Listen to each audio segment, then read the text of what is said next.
What is up, y'all? It is your girl, Chanel from Complex Simplicity. I may want to hit record here. There we go. Welcome to Candid Talk with Chanel Roundtable Edition. Now, I must say, we were supposed to have more people be a part of this, but you roll with what you got. So I'm here with my best friend, Vina. Hello, America. So today's podcast is supposed to be all about how men and women think differently. As you can see, we don't have men here. So we'll start the conversation. Hopefully they will show up at some point, at least my husband. And yes,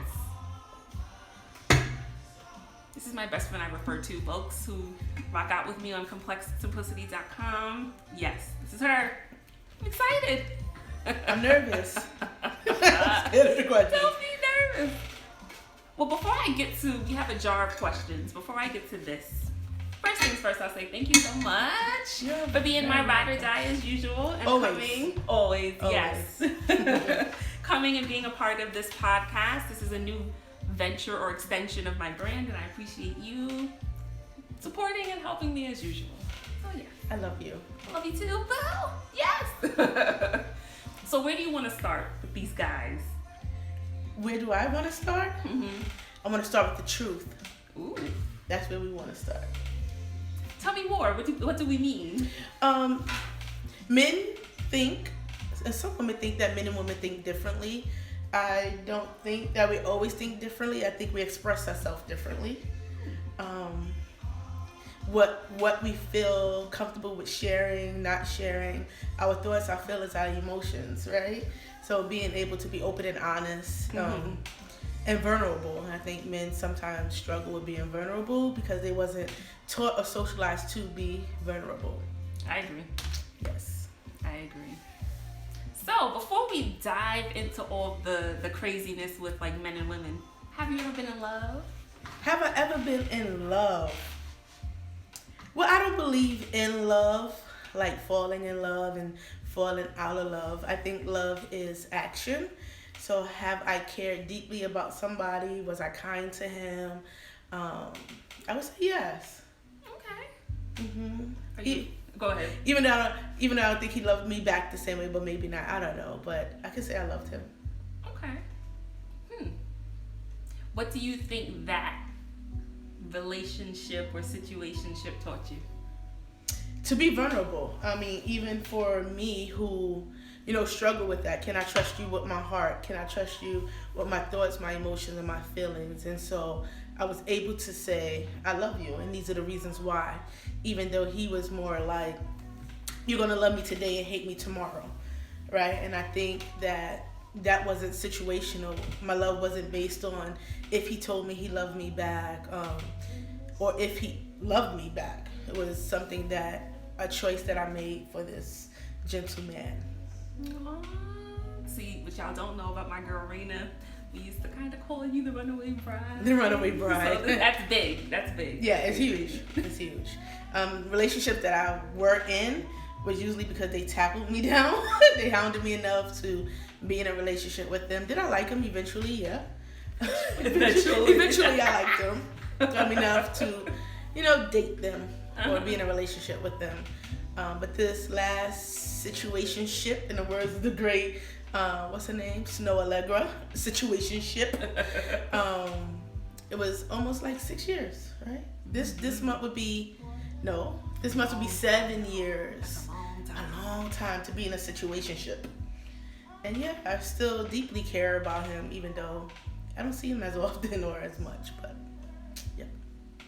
Would you say, it's funny, I feel like I talk to a lot of women, whether it's women I work with or just I'm friends with, and I feel like it's like, me, I'm always like, I don't want you wasting your time with this dude when you know that may not go anywhere.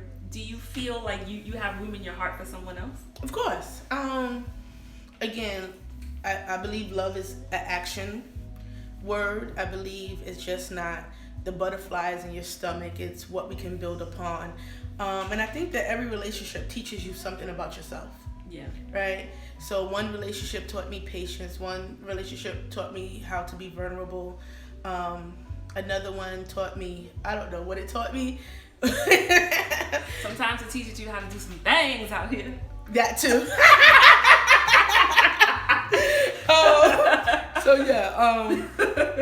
All the relationship teaches you something. So that you can always grow to be a better person or do things differently. You can look back, reflect on what worked, what didn't work. How can you do something differently? Not lump all people, all men into the same category with the same traits. They may have some traits are the same, but they're all individually unique. I agree. See, y'all, I love that my best friend, she's so super intelligent. You know, you're very emotionally woke. I feel like we always use the term woke when it comes to like politics or like, you know, just society and like racism and stuff. But I feel like emotionally, you were very woke. Yeah, thanks to social work. Yes. Thanks to social work, I learned a lot about myself versus helping clients, and we only can help clients when we are self-aware. Same here. Y'all already know I've been in that field. I was in that field for 13 years, and yes, I learned a hell of a lot about myself in the process of helping other people and just human behavior. But yeah. Yes. See, because I'm ready, y'all. Whenever she meets who she's supposed to be with and she's ready to get married, I'm ready to be in that wedding. She was my maid of honor, so. She's ready. I'm ready. Everybody can come to my wedding. It's going to be in the park. We're going to wear denim jeans, white uptowns, and a button-down shirt. That's what you're going to wear? That's for now. Everybody can come. We'll have a big old cookout and barbecue. Save some money. Everybody can come, fellowship, and have fun. You like it? I love it. Hey. Denim and white. Tell me what to wear. I'll be there. Denim and white. The hubby and I will be there. We'll be ready. Yeah. Speaking of hubby, when did you think or realize, like, yep, that could work? Because y'all, when I first started dating my husband, like he was my boyfriend, or we were just dating, talking. I had all my girls meet him because I didn't want to feel like I was so like blinded because of how I felt, my feelings, that rush in the beginning, and like miss red flags. So I remember having you. It was like you, Serena, Denise, my girl Monique. It was like a whole Keisha. Everybody came. What do you remember? I think we were all at One Fish, Two Fish. Oh, I don't remember. 96th Street. I went? I want to say you were there. If you weren't there for that one, you were definitely there for like an early. But I feel like you were there. I don't know. I just knew that you were super excited to tell us about it. And I remember we was at Mel's house in Brooklyn for her birthday party. Yeah. When you first told Labor me. Day. See, I remember that, right? When you first told me about him, who he was, and how you met him. You were supposed to go to a basketball game or something that he was playing at a tournament. And so I was like, okay, cool. And even from there, I just had a good vibe and feel of Patrice. Yeah, well, that's always gonna be my brother. Yes. You know, quiet as it's kept. You are, I think, his favorite friend of mine. He's like, he does anything for me. He's my favorite friend too, of yours. Oh wait, no, not like that. You know what I mean. You know what I mean. Don't come after me. Okay. So maybe it is time to go into our little trusty jar. These were questions she and I had for the guys. We had these questions for the guys. For the guys. Hopefully they bring their answers on at some point. But let's see. We're going to answer them too, according to our perspective. So the first question is, why are men threatened by strong, independent women? Why do you think that they are? I don't know. That's a question for them. I know. All the questions are for them. I don't know. Well, maybe I do know. Why are men threatened by, strong, independent women? Mm-hmm. I think they feel or believe or perceive that they're not needed or they're not wanted and they have no part in a woman's life. So if we have no need or use for them, then what's going to happen to them? So they feel like if they can't be needed or appreciated, then it's like, what is this about? It's kind of worthless. So it's like, I have to stake a claim, right? I don't know what men want sometimes, because it's like, it may appear as if they want a damsel in distress, somebody who doesn't know how to do anything for themselves, someone who is solely dependent upon them and only them, versus somebody who is have some independent qualities, but yet can come together as a man and a woman and balance each other out. You know, so if I'm weak here, if I'm strong here, it's like, how do we balance each other out versus, oh, they so strong here that they don't need me, but we do. Yeah. Yeah. I agree. The crazy thing is, like, when I met my now husband, he used to always say, like, nah, men want women that, like, are independent, that have their own money, like, that are financially straight. So I feel like in certain areas they want us to be, like, super strong.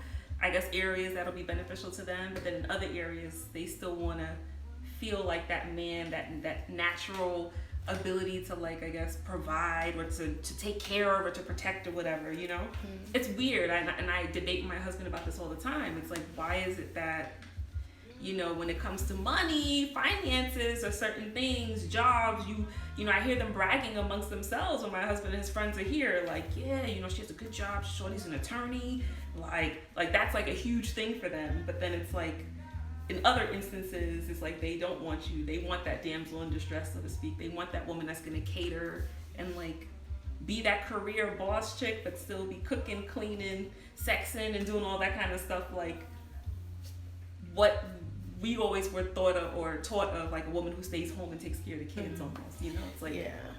You know. I tell you, my friend just sent me a video on how feminism destroyed the black family, right? Or the black man. I think again, it's a balance that is needed. If we can balance each other out, where our strengths and our weaknesses are in the relationship, that's how you build a cohesive relationship. I agree. But I guess is vulnerability and attack. They feel like it's attack on their manhood. If, you know, my woman, she's a go-getter, she's a boss at the job, but at home, I need her not to be a boss. But I think that if we respect each other's abilities and our strengths, then it will work for the betterment of the family, right? So when we talk about equality, right, or equity, either one of the two, when we talk about it in relationships, it's not a bad thing, right? But when we talk about gender roles, well, a woman is supposed to cook, and when she gets home, she's supposed to cook, clean, put the kids to bed, do the homework, feed them, bring me my plate, wash the dishes, and be ready for Nookie after a while. Mm-hmm.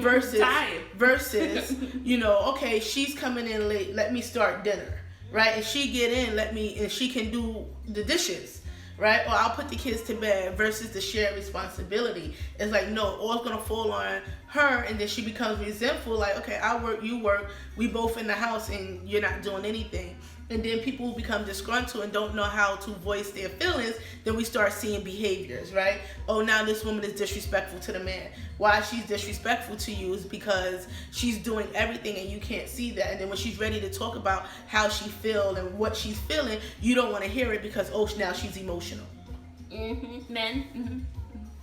If you're on this live, chime in. No, I agree. And I think that also brings in the issue of roles. Right. I grew up in a home where certain things were gender role specified, but a lot of how my parents operated was as a team. So, like, my dad would, like, if my mom was in the bed because her stomach was hurting, she had back cramps, my dad is cleaning the house on Saturday. He's, like, making Johnny Cakes breakfast for us, or, like, making a roast for dinner, like, things, you know. So he had those abilities, you know, and he would step in when necessary. Like, they were more of like a team. So when I married my husband, or before we got married, that was always something we spoke about. Like, he came from a more gender specified, you know, he's Haitian, his parents were born in Haiti. So it was like that cultural thing, you know, but at the same time, he was able to adapt to, like, we work as a team for the most part. Like, he cooks too. Sometimes I feel like he cooks certain things way better than I do, you know. So if I'm working, closing the store, he's off. He'll come here, he'll cook, I'll come home to a meal, you know, and vice versa. If he's working, he did a 24-hour shift, I make sure that I figure out dinner for us so that he's not, like, starving. So I like working as a team as opposed to, like, these gender specified roles. Right. Now, yes, I may do more of the typical thing of cleaning, but I'm the better cleaner. And I'm a little OCD when I'm ready. So as much as I may, for lack of a better term, like, get on him about certain things, it's like, I'm like, but no, Chanel, even if he did clean, you would still go behind him anyway, right? I mean, he does straighten up and do certain things, but to me, whoever does whatever, whoever's stronger at whatever, then just, you know. But everybody just pitching in and doing it so that we make our lives a lot easier, right? Yes. That's why I feel like 2019 right now is not about I work, you work, I come home, I need a meal on the table, or I'm bringing in the most money, so you need to do this because you bringing in less than me, whether it's male or female. It's like, how can we do this together, right? How can we spend time together? How can we travel together? How can we play together? How can we, maintain the household together? It's like a togethership or whatever, make each other's load lighter, right? So that now we're not bringing all these stresses into the relationship. I agree. Right? A lot of jobs are stressful. You come home, men not going to want to hear nagging, women not going to want to hear nagging, nobody want to hear nagging. So how can we make each other's load lighter? I like that. I agree. I feel like these words are... they your way? They're not in my way. Oh, you like it like... There's no bother me. I don't really care for the camera, but I'm going to go with the camera. I'm going to go with it. Okay. Well, let's see what the next question is that we had for the guys. That look like another one of my questions. Let me take one of mine. Yeah, let's say one of your questions. Oh, that look like another one of my questions. Okay. I put like a few on one. I don't think we can answer this question. What is the basis of how men think? So my reasoning, my logic in asking this question is women, the basis of how we think, everything is how it makes us feel, what it makes us feel, like that's like our core. With men, I'm curious to know what is the core. Where are they pulling from with how they think, how they see the world? Aside from like upbringings and like experiences, just as a male, like where are you pulling from? But they would have to answer. They would have to answer that. Let me see. What is the basis of how men think? I don't know. If we talk about roles again, we raise our girls, how you feeling, what you feeling. It's okay to express your feelings. It's okay to cry and be emotional. I don't think we this is just my own opinion. I don't have statistics on how boys are brought up, right? Like I'm raising a young male child who's going to be 6, right? And at times he cries. His feelings are hurt or he's hurt. And for me, it's okay that he cry or express how he's feeling. But some people will be like, man up, stop crying. Crying is for girls and this, that, and the next. So it's like you're taught at a young age not to express your emotions or your feelings, right? And so you think like this is not important, that's not important. But then you're just harboring all of these things inside of you. And then you're, like, again, your worldview and the lens which you see the world may look a lot different. That's what I think. So you think they're pulling from definitely not a place of how they feel, but mostly like I think men are more logical. More logical, more solution focused. It's not about the feeling. How I'm gonna fix this. How's this gonna get fixed? How you gonna fix this?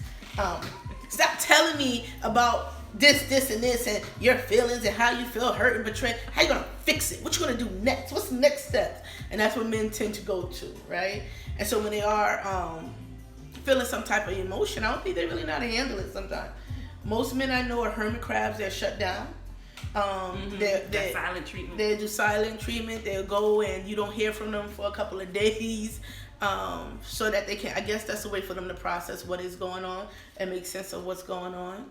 I remember my husband's name is Patrice. He told me that before we were dating, he just like went ghost. And I'm like, yo, what happened? And he was just like, that's my way of not saying something crazy to you or like, making matters worse. So I need my time to like process and then I'll get back when I'm ready.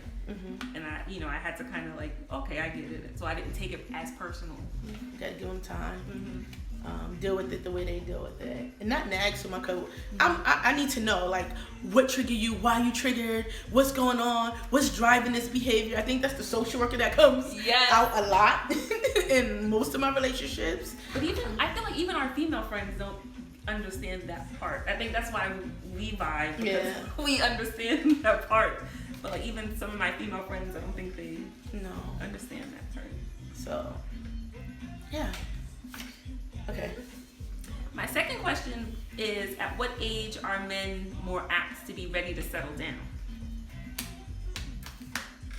Yet again, a question that they would really have to answer, but if I would like put my my perspective, it would be I feel like a man closer to his 40s may be a little more apt to settle down.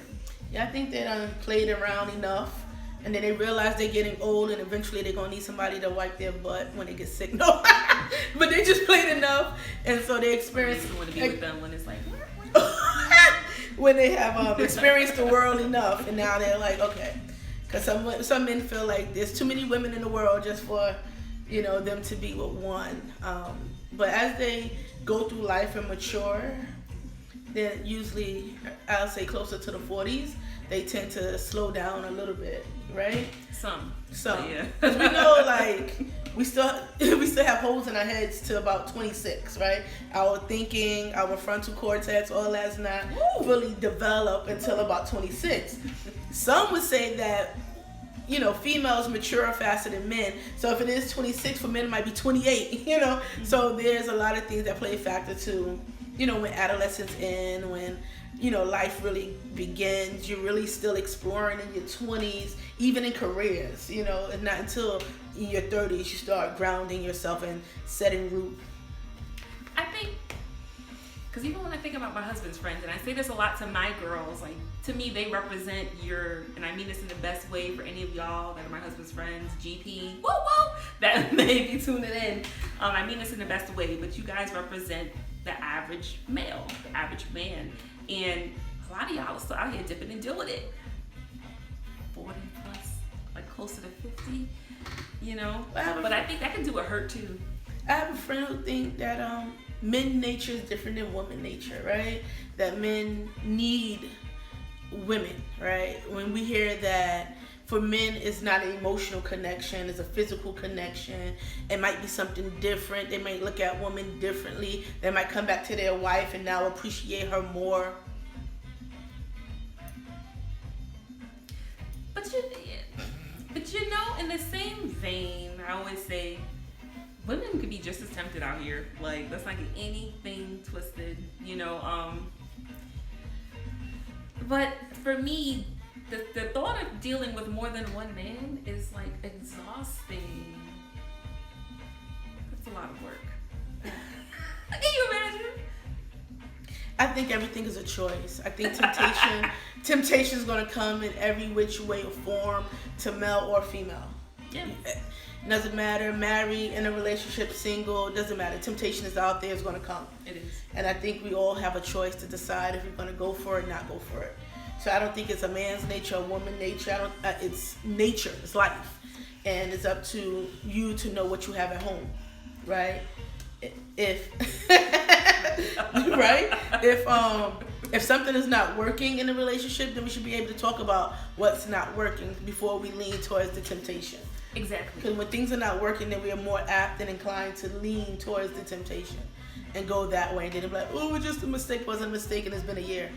It wasn't a mistake, and you got 20 babies. It wasn't a mistake. So what was broken, and how can we fix it? Yes. And I give it to men who, I was talking about this with someone the other day about certain those who are Muslim, some, you are able to have more than one wife, or just different cultures, you have more than one wife. To me, that is a headache. To have 3 wives after a while. Taking the sexual, I get it. I could see how it's cool, it may be her time in a month, I'm going over here, and then I'm going over here, you have different flavors, I get it. But aside from the sexual component of it, to me, that's like a headache. Because each woman's going to have their emotional needs that need to be met. Each woman's going to have their it's par for the course to nag at some point. Each woman is going to have their share of that. Like, to me, that would drive most men crazy. And it's expensive as hell. It's very expensive. Because not everybody's living under the same roof. I was watching a divorce court episode with a guy who had three or four wives, but the first wife was like the lead wife, or the ring leader. Okay. And the relationship between him and the first wife wasn't working, and she was like telling stuff to the other wives about him and causing like some friction in all the relationships. But he's like, it works when the lead wife works it. when they work together as a team for the business. They had like a store, a couple of things, and the business is working well, but when this one is calling this one and putting bugs in their ear, then that's when it causes friction in all the relationships. So I guess in those type of relationships, you need all the women to be on the same page, so that it could be less of a headache. Like, a common goal is we have business, we working, you get your time, the next one get their time. There's nothing, that is not in the open. But when somebody gonna get jealous, real talk, if I'm like one of 3 wives, I'm always gonna be like, who does he love more? That's just me. Who does he love more? Who's putting it on his best? There's no made measures in love. Yeah. There's no more or less. Love is love. I feel like even in the Bible, because back in the day they were allowed to have more than one wife. There was always a favorite. But he favored this one the most. Leah and Rachel, Sarah and Hagar. They were always a favorite. Somebody's a favorite. And I'm just being real. Not that I'm like the jealous type, but I would feel some kind of way if I was like.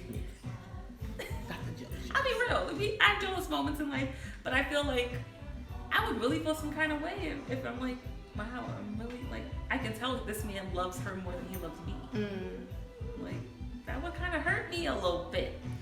So you got to make sure that everything is divided equal. Like with children, right? You got 2 children, you love them. One might be your favorite a little bit more.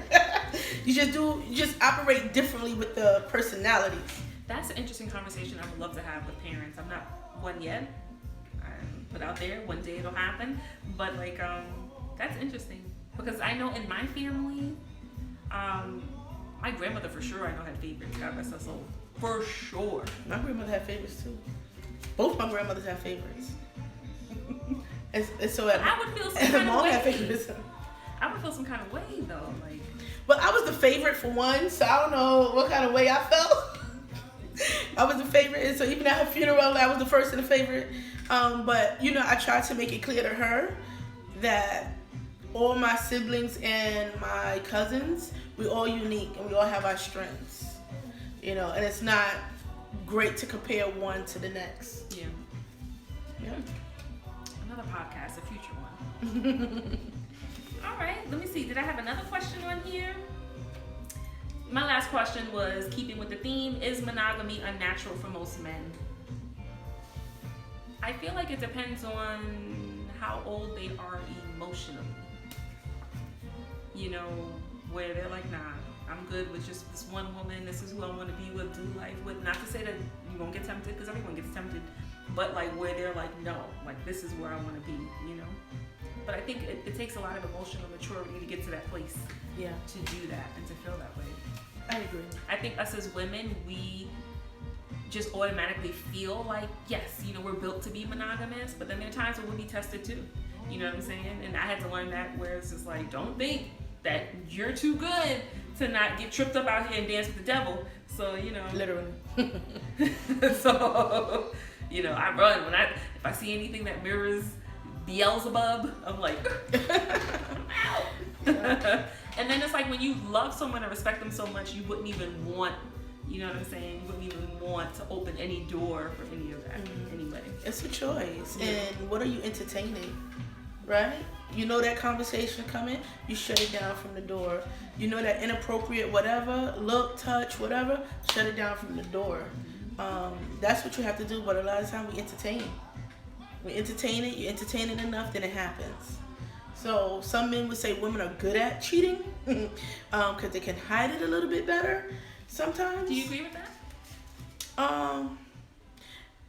I think for some yeah. Women are more strategic in a way, right? Again, if we go back to thinking and what men think, men ain't processing like, I need to go home at 8 o'clock because for the last 2 years I've been going home at 8 o'clock. Now all of a sudden I have a late night at work every other day. And my wife know what type of job I'm doing. You know what I mean? And they're like, honey, where are you? Oh, I'm working late at the office. You don't set yourself up. Where a female, she'll probably go out during lunchtime. And come home like nothing happened in the day. So they might be a little more strategic And how they do it, they may not change routines. You start changing routines, you start becoming suspect, right? You got to keep. Wait, I'm not telling you how to cheat. I'm not saying that. That's not what you say that. We're not. I'm not saying that. But what I'm saying is, when your movements and your actions start to differ, then it's like, oh, what is going on here, right? I agree. Keep the same routine. Yeah, no, I'm not telling you to go out and do anything, but keep the same routine. Yeah, when you watch how people start moving differently, something's up. That's true. Right, but I think it's important to have open communication with the spouse you're with, whatever relationship you're in, so that if I am feeling some type of way in one of my relationships, I'm like, hey, I'm feeling a little neglected in this area, or I'm feeling a little, abandoned, or I feel a little something, and we were able to talk through it and work through it, right? Because once you start having these feelings and you're not able to get it out with your partner, you're gonna start now. You're on the phone with such and such for an hour. And they're listening to all of your thoughts, your feelings, your heart, and you sharing this emotional connection with the person. Then it's easier for you to either slip into a sexual relationship or just this emotional binding relationship. And you should have that with your partner and your spouse. Yep, I agree. And as uncomfortable as those conversations are at times, they are necessary. Mm-hmm. I've experienced being told, or my husband might have expressed, I need you to kind of come through a little more in this area for me, or I've had to say, I need you to do better in this area. Mm-hmm. It's not a fun conversation to have, but you do need to have it. You need to have it and follow through. If they're telling you it, don't be like, oh, I'm not doing it, or that don't make sense. Listen to what they're telling you that they need.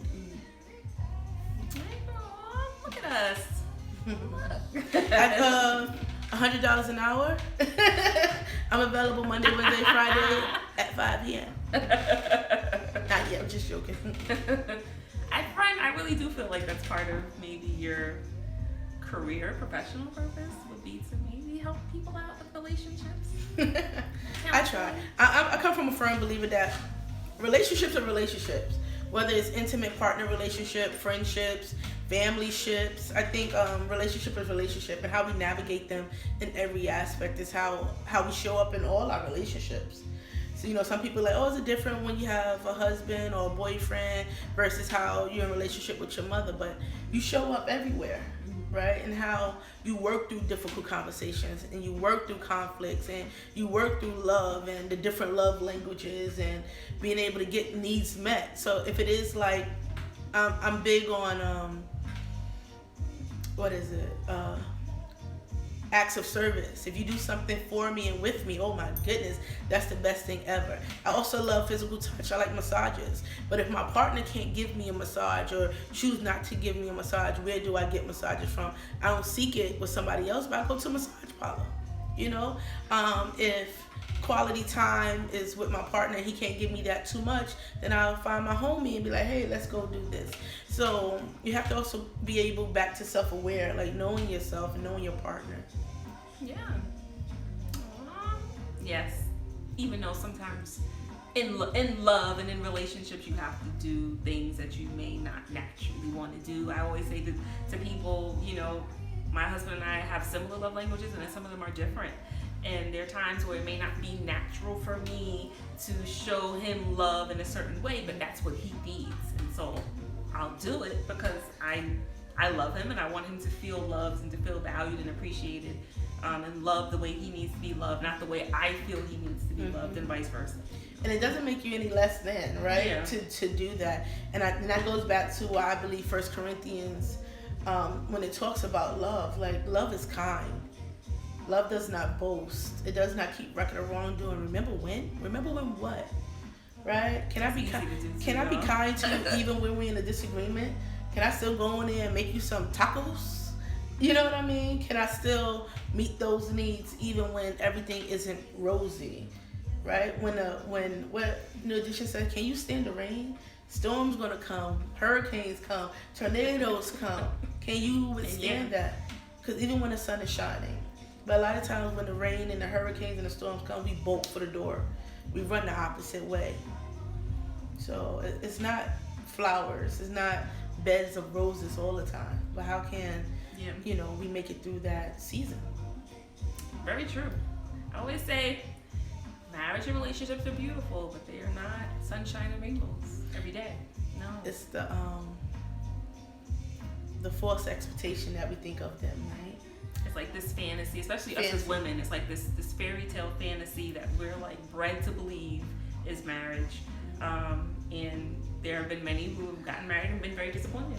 And then there's some who, maybe depending on the depiction of marriage, if you saw a realistic, healthy marriage, you were able to see, yeah, it's not all sunshine and rainbows, but I get it. You know what I'm saying? Like, but yeah. What can we get into next? What was my name? See, this is when they used to play dirty music, but it was like phrased in a way where you didn't realize it was dirty. What? You listen to some of these lyrics, you be like, hold up. I know. Wasn't until I was like an adult that I'm like, oh, that's what that song meant. You make my love come down? Ooh, come down. All the way down.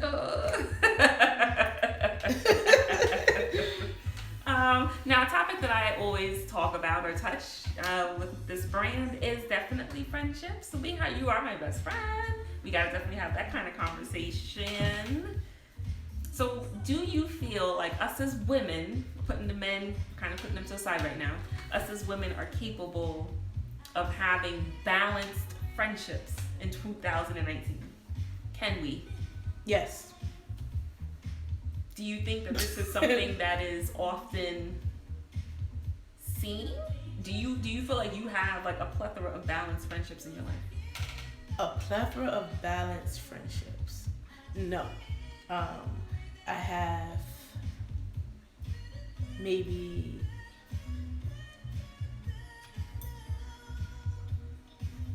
one to two healthy female friendship relationships. But again, I had a conversation with my pastor friend, and I was explaining some situations I was going through with friends. And he said to me, some friendships are for you and some friendships are for them. And I believe that for me, if a friendship is only one-sided and for them, it's not healthy and it's not something that I want to be a part of. And if I am choosing to be a part of this one-way friendship, then to me it's not a friendship. It's, I don't know what to call it, but it's not a friendship. It's an association or something. I think for me, a balanced friendship is mutual and it goes both ways, right? I can support you, give you what you need. You can support me and give me what I need. And kind of not always agreeing with everything, but being empathetic and having an understanding, right? Being able to voice your opinions and concerns and your advice and all of those things, whether I take them, you take them or not, but being able to have space to say it. We can have space to have a disagreement about it, and yet have space to reconcile and just be chill with it. Yeah. And I think that is hard, because it's like, if you don't agree with me, then it's a problem. Or if you're not taking my advice, it's a problem. People don't have to take your advice. People don't have to agree with things, but are you supportive, right? Are you showing up for me the way I show up for you, not only emotionally but physically? And I think that's really important for me. I concur. I definitely agree. Like I said, I'm the kind of friend I feel we don't always have to agree about everything. Out of love, I'll say some things, you'll do the same to me. Out of love, you'll say something, and then you back out. It's ultimately your decision on what you choose to do, you know. But yeah, I'm here for like that support. I feel like life is crazy and we're all like doing 1,000,001 things, but if you can like make the time to spend time. Speaking of love languages, quality time is my number one. But then also like supporting one another, then I think that it's a friendship that can grow as we all grow and get older. Life goes, you know. Yeah. And friendships is also intentional. You have to be intentional. Life happens for everybody, and it's easy to get caught up. I know for a while you and I didn't speak once a month or anything like that, but just like catching up when you can catch up, being intentional with that. and knowing like I know Chanel's love language is quality time. So I try to, or she'll try to be like, hey, what are you doing? Even if it's last minute spur of the moment. You at work? I'm coming up to the Palisade. Or you here? Okay, I'm coming down. Just, to try to make that space even with the busyness of life or the hecticness, The last year I started a new job, new church. Life was just all over the place. But, you make that time for people who are important for you. Yeah. Right? And I'm not good with settling with, oh, that's just that person, or this is how this person is. And I'm like, no, that doesn't work for me. That doesn't fly, especially as we get older. So.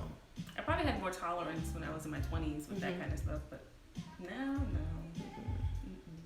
I think we had a good summer. I feel like we saw each other a lot this summer. Yeah. I think so. You even did the ride or die road trip with me to Connecticut. Oh yes. Connecticut has great food. I tell you that all the time. Connecticut has really good food. I may have a reason to go back there. We don't need no reason. At some point. We're gonna go to Connecticut. We're gonna get some food. We're gonna go to Baltimore, somewhere deep in Jersey, to get some Rita ice cream, ices. That was a little fun. That was fun. Sorry, that sounded like that's the cheer. Yeah. It was a lot of driving, but it was fun. Like, it was. I had a mission. We did the mission, and then the next day we were like with this stranger. Hanging out all day. Guy that I hired to like do videography services for me. Didn't know him from a hole in the wall, and we're with him all day in the studio. We always wind up with crazy situations. Every time I have strangers get in the car. How many times that happened? That was our club days. That was crazy. Strangers always get in my car. You, like, this lady could like hack us. She's sitting in the back. I'll show you where to go. Wait, why are you in my car? Remember when I went to work up at the hospital, somebody else got in the car to get a ride up the block? Yes. And then another time somebody else got in my car. Why I'm letting strangers in the car? We're going to go down. I feel like you were by what with you? Your former boo thing who lived down like, what's it, 102nd Street? Oh. Down there. And that happened. I was just like, always somebody. Always when we're trying to get to the club. Remember the time when you had like bites and we were like dressed to go to the club? And we were to the ER? Looking crazy with no clothes on in the ER. Oh my goodness. People look at us like, Chanel's my ride or die. For real. Same here. We got some stories. Yeah. Why? We got stories. Why? Oh, mercy. Those are the days though. Oh, she was there for me throughout my whole pregnancy. You only missed one appointment. Only one. The one appointment they told me I had to get a cesarean and I cried all the way home by myself on the train. Aww. That's the one you missed. But it's okay. You was there. Mm-hmm. You was there. It took forever. But she's like prepped and ready for the cesarean and we've been there for hours. Hungry. They were eating carrots and it looked like a carrot stick. I don't know. Eating cookies. Why are you doing that, torturing me? That's how I know I was like, yes, because I felt like I had cramps that day. So I was like excited. All like, day. 11, I was there and I had. Did you go with me to the nail salon before? Mm-hmm. Yeah, so even before I went in for my cesarean, I went to the nail salon, went home, took a cab down to the hospital. Mm-hmm. That was the day at 11, and then I didn't have him until like 5. Yeah. Well, I remember it was dark outside. It was September and it was dark outside. Yeah, it was the end of September, like 5. And then that big baby got here. And life has never been the same. That big old baby. He was heavy. Ooh, football player. So, yeah. That's when I realized hospital drugs must be some good stuff. I was gonna say some good shit. Because you were like, I was out. I didn't know who was there. I texted somebody like, you was there? She had to send me a picture. And was like, you took the picture. I don't remember. Dope feed. I was like, what? After they tried to kill me. But pregnancy and babies are a beautiful thing. You had a great pregnancy. I did. You have the kind of pregnancy I aspire to have. I'm not here for the morning sickness. I wasn't ready for that. Didn't get it. I feel like you were working 2 jobs. You had your internship. You were in full-time school. Mm-hmm. No Crazy. car. You had given up your car? Mm-hmm. I don't know how I did it. Crazy enough, the way we ended our Connecticut little trip in March was in the damn dealership. And by the new she got a car. That made me happy, right? You had anxiety though. I'm knocked out because I didn't finish doing all this driving, so I'm just like dozing off while the guy is talking to you. You have to make good decisions. This is why I think I need men in my life. Because I always get got, and I don't want to get got. So I want to make sure that I'm walking away with a good deal. But it was cool. Just like, I don't know. You I didn't want to spend Also money. I need to save money. Yeah. Gotta save money. Gotta build that credit. Oh, your credit's good. You know you can go away with this car. No. You're like, you'll be good in a year or two. You'll be fine. You know, but I had Chanel who was very calm. Okay, get it. It's okay. I hate the process though, and I have to go through it soon for my lease, and they call me like every day. I hate the process. It's annoying, but yeah. But I was excited because sorry y'all, I had a phone call. I just voicemail my husband. You gonna get her when he get in? No, he should have been here. He should have been here. You gonna get her? You should answer. Watch. Waiting for you, brother. You probably figure, oh, she must have started. Yeah. Anything else?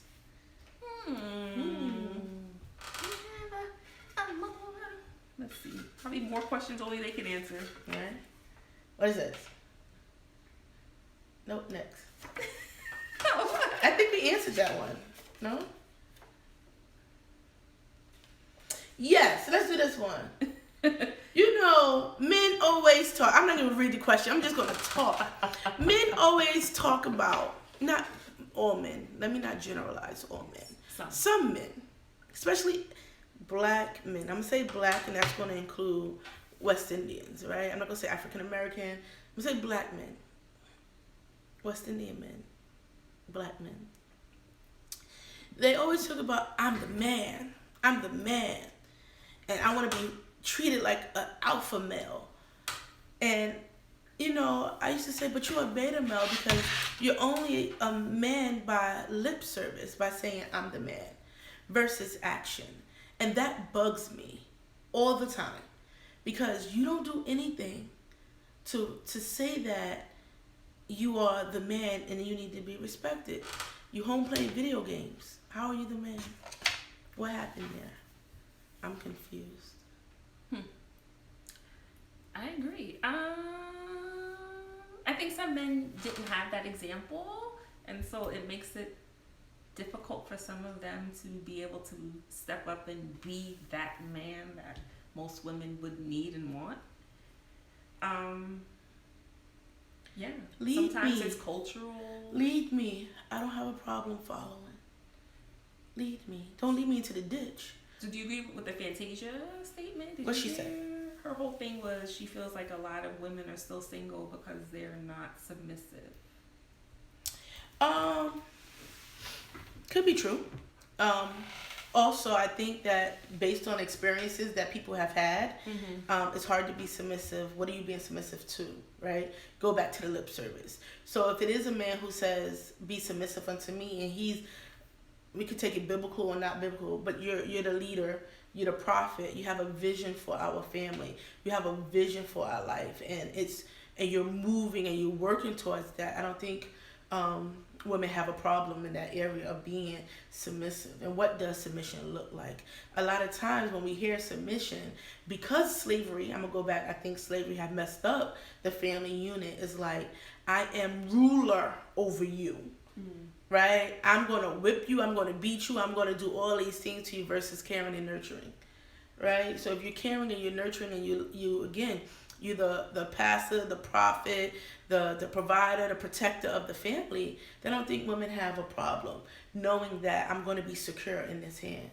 But when it's like that unsecure attachment, when we're not secure in what's going to happen next, I think that's when it's harder to fall under the submission. Okay. Right? So if I'm working and you're not working, and I'm coming home and the house is a mess, and I'm coming home and I still got to pick up the kids, and I still have to do this, and where are you helping in the family unit, right? Or even if you're working too, but where are you going? Where's the vision? Where's any of that? And it's not there. I think it's harder for women to fall under submission unto that. I think especially in our culture, black women are going to fight against it. Going to kick and fight because it's like, I can't be vulnerable. I don't trust you. You haven't shown me where I can trust you. But then, on the other hand, the black male was like, I don't need to show you nothing. You need to just do. And I think that's where the disconnect is. So you think for us women, it's a lack of trust as far as why we're like, no. I think it's trust and vulnerability. Like, I don't trust you got this. I don't trust you handle this. And whether it's you or versus experiences I had either with my father and previous relationships with the men in my lives, like it's hard for me to put that trust that you got it, because every time somebody appeared as if they got it, they didn't. So sometimes we also project onto others what it is, right? It's true. Shakespeare wrote about it in Taming of the Shrew. Kate was hard to fall into submission. She finally got married, and eventually she did. But what did it take for her, for that will to change, right? I'm with you. I like to know that my husband can lead us as a family. I do, going back into playing whoever is like strong in certain areas, I do feel like I have a certain level of wisdom and can see the bigger picture and have clarity with that, which helps, but I still do like the fact that he can, lead us. But what do they say? But the woman kind of is the one that controls. Mm-hmm. You the head, we the neck. Mm-hmm. But yeah, I do like the fact that I can trust that, my husband will lead us as necessary, the way I trusted my father led our family. Mm-hmm. But my mom is a strong personality, and she also has a serious gift of wisdom and was able to help with that as well. But I don't know, Fantasia caught a lot of flack for her comments because in this day and age, submission. Feminism. What is submission and it's not a bad thing. And I think it's whatever I guess that looks like to you or what that means for you. Submission may be a little bit different to me than it is to you or to someone else, but I got what she was saying though. Yeah. But I think it also sometimes is a slippery slope when they even address this on the real, when it's like, I'm tired of people who are married or who are in relationships telling single women what they need to do or why they're single. Like, you have all the answers. So I think that's also the other side of it for many. And we all think that we all have answers. I know people who say, well, you haven't been in many relationships or you're not in a relationship, so how can you tell me about a relationship, right? Before I became a parent, in the foster care, our foster parents may have said, I never got this. Some people did. You may have, you don't have kids. How can you tell me how to raise kids? Ooh, I look at it now, I'm like, I need to go back and apologize to all them people. But yeah, they were like, how can you speak on a subject or a topic that you don't know? And I think sometimes you can, right, with wisdom. Wisdom is not common knowledge, right? It's innate. So I think sometimes you can, but I think again, it's what worked for the individuals, right? We can look at society as a whole, and we talked about ideology today, epistemology, when we study what's going on with groups and subgroups.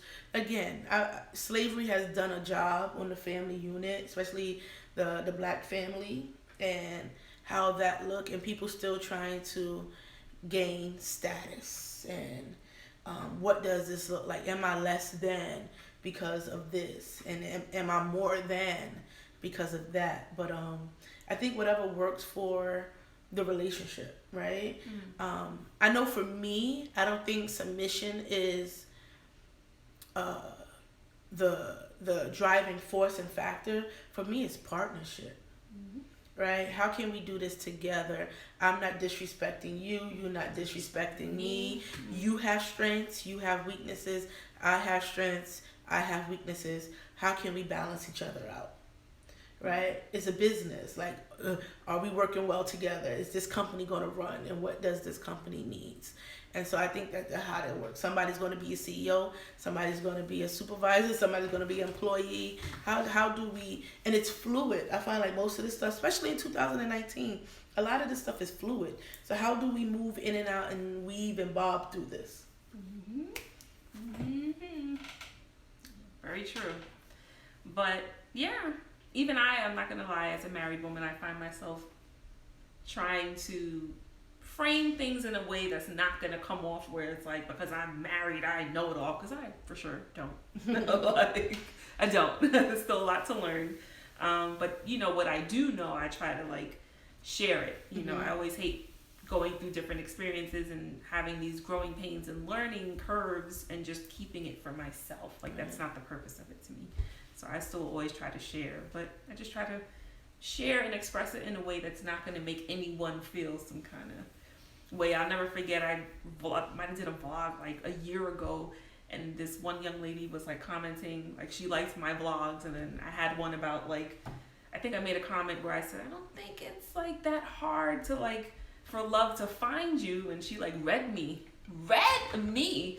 and you know, some things I really didn't agree with, and I, you know, responded, but just in a way of like, you know, I hear that, you know, I'm not above anybody, you know what I'm saying? There's nothing that's extra special about me, why I'm married. I just think that it's once you, I don't know, life experiences, maybe getting to know certain areas of myself, working on myself. I don't know why I met my husband when I was 23 and married at 31. Don't know. But what I have learned, I try to share, you know, so that someone else maybe can be helped along the way. So for the singles out there, what are good ways that you'll say you could get to know people? Because, you know, these days people are dating online. People are dating online. I've been trying to get everybody to do a speed dating moment. They look at me like I'm crazy. Somebody set it up, I'll be there. If I gotta settle up, You heard it. I gotta look it up. I looked up somewhere. I'm not doing it. If you set it up, pay for it, and I'll cash app you or sell you the money. I'll be there. But if I gotta, this is really a thing though. It is a thing. Surprised to see how many different speed dating it is.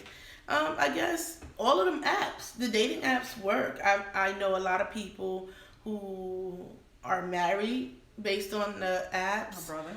I know a lot of people who ran into some cycles on the apps. Some apps, hookup apps. You know, I think it's a lot of weaving, right? I know people who've been on it 2-3 years before they found their spouse or you know, they got connected to somebody. I just don't have the patience. So even if I get on the app, I'm usually scrolling because I'm bored, and then you start talking, the conversation goes downhill, or they start talking about sex or hooking up and meeting, coming to my house. Like, I don't have time to keep weaving through it, so I'll just get off it.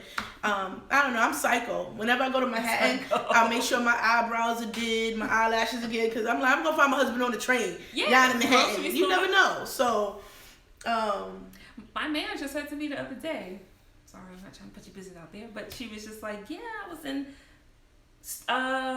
Trader Joe's, and she said a good-looking guy approached her, but she was always so programmed to be like, no, thank you. It just came out without her thinking about it, and then she gets into her car and she's like, what did I do? And I'm like, yeah, girl, you gotta like. She was like, but that's a good place to. She's like, I would prefer to meet someone that way. I'm just doing groceries. At least I know that you know how to grocery shop. That means you may know how to cook. Or prepare. Put something in the oven. Or I can send you with the grocery list and you know what to get. Yeah. Where to find it. I'm like, can you get some crackers? What kind of crackers? Ritz or House. Yes, right? And they come back with some, I don't know, matzo crackers. You like, what? You said crackers. Yeah, so it could be anywhere. Yeah, my pastor's about to do a singles night, where singles are coming together and they talking. And just because he's a Christian, he talks about it in the church and in higher education because he's a professor, where women are talking about there's a lack of men in these professional settings, educational settings, academia settings. In the church, where are they? Like, sometimes you might have to look elsewhere outside of that, right? Outside of that normal place where you think I'm going to find a church dude, or I'm going to find somebody at school because I'm in graduate school. Like, you have to broaden your net. Like, yes. You have to, like, cast it on the other side sometimes. Yeah, yeah, I like that. I always say, like, you can't just stick with your same routine all the time, which is be in the house. Like, sometimes I was telling even my manager, like, sometimes you gotta, like, make the effort to go out there and meet people. And that's what your girls are there for, to, like, have fun with you and to be there. You know what I'm saying? Like, yeah. And also, as you get older, you know, you can't be like, oh, is this the one? Oh, is this the one? Just, you know, take it slow, explore, have fun, date around, and you see it will build. But I think what also happens is that, everybody in a relationship, everybody's getting married, everybody's having children. Oh, I'm almost 40. Oh, my eggs. Oh, this. Oh, that. Is this the one? And then we jump into relationships that are not healthy without even taking time because we just want to be in one. Yeah. I never just wanted to be in a relationship just because then it's not going to work. You see those red flags, you see those yellow, orange, whatever color flags you see, and you still be like, oh, maybe they'll change. Everybody has redeemable qualities. Everybody has strengths about them. But that don't mean that we need to be together. Yeah. Yeah. Don't waste your time. Life is short. But yeah, at the same time, I always suggest enjoy your singlehood. That doesn't mean sleep with everybody that you see, not at all. But just enjoy the process of being single and dating and being open to meeting people and still living your life. And I love one thing about you, you travel, like enjoy your life. Don't feel like life has to start when you are with someone. Like, enjoy your life. I enjoy my life. Now I'm ready to be with someone and experience that with somebody, right? But again, it doesn't mean I'm jumping into something. It would be nice. Like, I travel with my friends. I don't even mind traveling alone and experiencing things. I have a lot of friends. My weekends are booked sometimes. My days are booked. Something is always happening.